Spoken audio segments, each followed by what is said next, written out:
Ramachandrapuram CA గారి వ్యాఖ్యలను ఎలా చూస్తారు? ఇది మాట్లాడుకుంటున్నాం అంటే మనం కేవలం ఆయన తప్పు చేయడం వల్లే. ఒక ఉన్నతమైన పోలీస్ శాఖలో ఉంటూ ప్రజలందరూ కూడా సమానమే, కులాలందరూ కలిసి ఉండాలి, కులాల మధ్య గొడవలు రాకూడదని ప్రయత్నించవలసిన ఉన్నతమైన స్థితిలో ఉండి ఆయన అలా మాట్లాడటం దురదృష్టకరం. ఏదేమైనప్పటికీ చర్యలు తీసుకోవడం జరిగింది.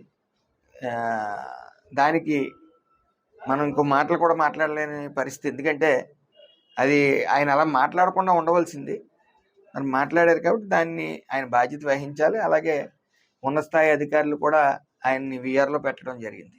నన్ను పొలాన్ని చూసి నన్ను ఇక్కడ తీసి తెచ్చుకున్నారు మంత్రి గారు, నేను ఎక్కడో కృష్ణా జిల్లా నుంచి చేసేవాడిని, జస్ట్ పొలం చూసి నన్ను ఇక్కడ తెచ్చుకున్నారు అనేసి దానికి ఈ ఆంధ్ర పాలిటిక్స్లో కులం బేస్డ్ పాలిటిక్సే జరుగుతాయి ఖచ్చితంగా. అందులో ఇక్కడ రామచంద్రపురం నియోజకవర్గంలో సుమారు 58,000 మంది సెట్టిబల్జీ సంఘీయులు, 55,000 మంది కాపు సంఘీయులు కూడా ఉన్నారు.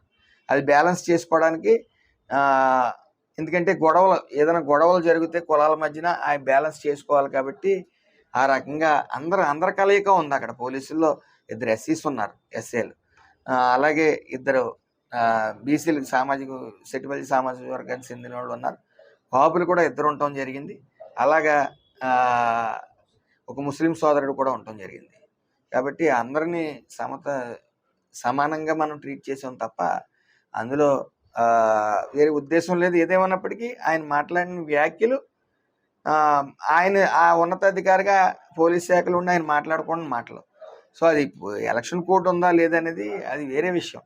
అసలు ఆ రకంగా ఎలక్షన్ కోడ్ లేకపోయినా కూడా మాట్లాడకూడదు కాబట్టి మాట్లాడారు కాబట్టి ఆయన విఆర్లో పెట్టడం జరిగింది.